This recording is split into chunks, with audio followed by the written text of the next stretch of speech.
चलिए, कल हम लोगों ने पढ़ा था एलिमेंट्स यानी तत्व। उसके बाद आएगा बेटा हमारा यौगिक यानी कंपाउंड।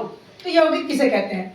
यौगिक वह शुद्ध पदार्थ है जो दो या दो से अधिक तत्वों को एक निश्चित अनुपात में मिलाने के पर रासायनिक संयोग के फलस्वरूप बनता है, उसे हम लोग क्या कहते हैं? कंपाउंड। उसके बाद हमारा आता है बेटा मिश्रण यानी मिक्सचर। मिश्रण का मतलब ये तो मिलावट।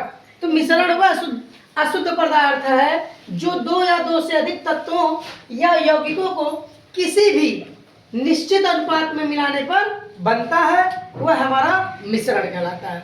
उसके बाद आता है हमारा अम्ल यानी एसिड। तो अम्ल वह यौगिक है जो स्वाद में खट्टा हो और जो हाइड्रोजन विस्थाप्य हो तथा जो क्षारक के साथ अभिक्रिया करके लवण तथा जल बनाता है और जो नीले लिटमस पेपर को लाल कर देता हो। जैसे एग्जाम्पल बेटा गंधक का अम्ल जिसे हाइड्रोजन सल्फेट बोलते हैं, जिसका रासायनिक सूत्र होता है H2SO4। उसके बाद है हाइड्रोक्लोरिक अम्ल यानी HCl। फिर है नाइट्रिक अम्ल HNO3। उसके बाद है क्षारक यानी बेस।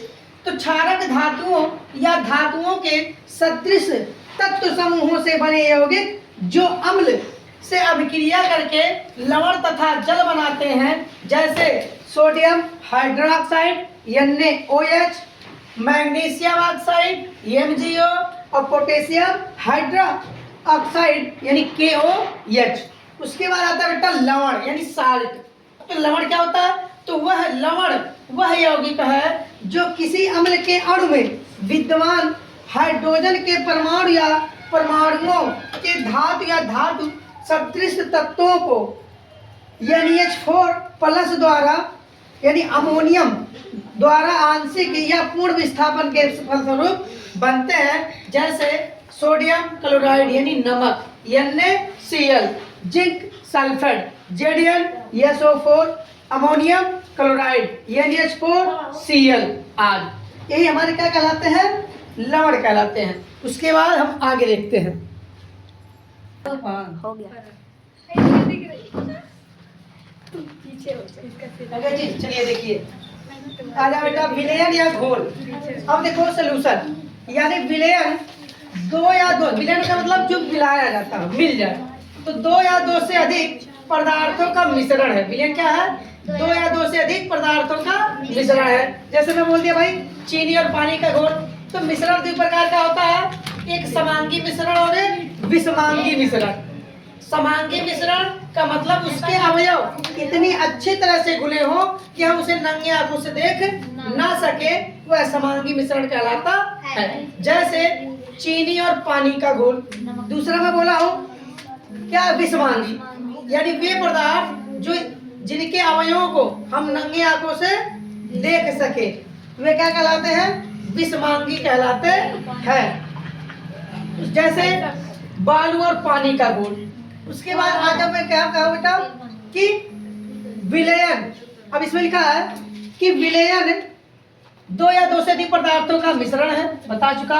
और समांगी और विषमांगी मिश्रण भी मैं बता दिया, इसमें लिखा नहीं लेकिन बता दिया। तो जिसमें विलयन या विलायक को अपेक्षित मात्राएं एक निश्चित सीमा तक निरंतर परिवर्तित हो सकती है। अब बात आती है बेटा विलयन क्या होता है और विलायक क्या होता है।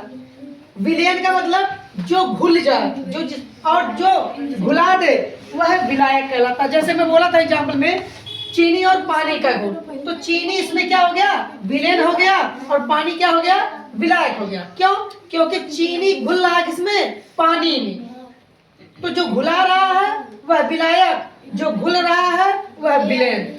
अब आ गया विलयन के प्रकार, टाइप्स ऑफ सॉल्यूशन। तो पहला होता है संतृप्त विलयन यानी किसी निश्चित ताप पर बना हुआ है विलयन जिसमें विशेष पदार्थ को और अधिक मात्रा में घुलाई ना जा सके, क्या कहलाता है? संतृप्त विलयन कहलाता है। यानी जो और ज्यादा जिसको घुलाया ना जा सके।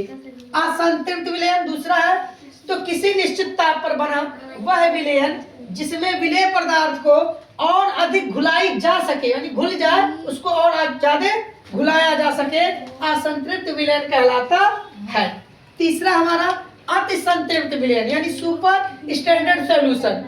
तो किसी निश्चित ताप पर और दाब पर बना वह संतृप्त विलयन जिसमें विलय की मात्रा विलयन को संतृप्त करने से और अधिक घुली हो, असंतृप्त विलयन कहलाता है। उसके बाद आता है हमारा स्पीड यानी चाल। तो किसी वस्तु द्वारा एकांक समय में तय की गई दूरी को ही चाल कहते हैं। और चाल बराबर होता है दूरी बटे समय यानी डिस्टेंस अपॉन टाइम। या अब चाल क्या है, यह एक सदिश राशि है, यह एक अदिश राशि, सदिश राशि नहीं है, अदिश है भाई, क्योंकि चाल है, क्योंकि चाल में कभी भी सदिश नहीं होती। जैसे मैं कहा भाई 2 किलोमीटर चलो, अब मैं आपको कहा 2 किलोमीटर चलने के लिए, अब या तो आप पूरब जाए, पश्चिम जाए, उत्तर जाए, चाहे दक्षिण जाए, चाहे जहाँ तो 10 किलोमीटर चल ले, यानी जिसका तो अदिश राशियाँ और सदिश राशियाँ, इसमें भी कंफ्यूज जो है, इसका जो है ऐसा मात्र क्या होता है, मीटर प्रति सेकंड होता है चाल का। अब देखो बात आती है बेटा अदिश राशियाँ क्या होती हैं और सदिश राशियाँ क्या होती हैं। तो सदिश राशियाँ वे होती हैं जिनका परिणाम के साथ साथ दिशा का भी ज्ञान हो, और अदिश राशियाँ जिनमें सिर्फ हमें परिणाम पता हो, दिशा ना पता हो। जैसे अगर मैं बोला कि भाई तुम जो है 2 किलोमीटर पूरब की ओर चलो, अब 2 किलोमीटर पूरब की ओर चलो तो इसका मतलब मैं तुम्हें दिशा भी दे रहा हूँ, लेकिन मैं बोल दिया 2 किलोमीटर जाओ, तो इसका मतलब दिशा नहीं पता है। तो चाल क्या है, अदिश राशि है, और इसका जो ऐसा मात्रक होता है वह मीटर प्रति सेकंड होता है, यानी चाल को हमेशा मीटर प्रति सेकंड में ही नापा जाता है। चलिए और आगे देखते हैं।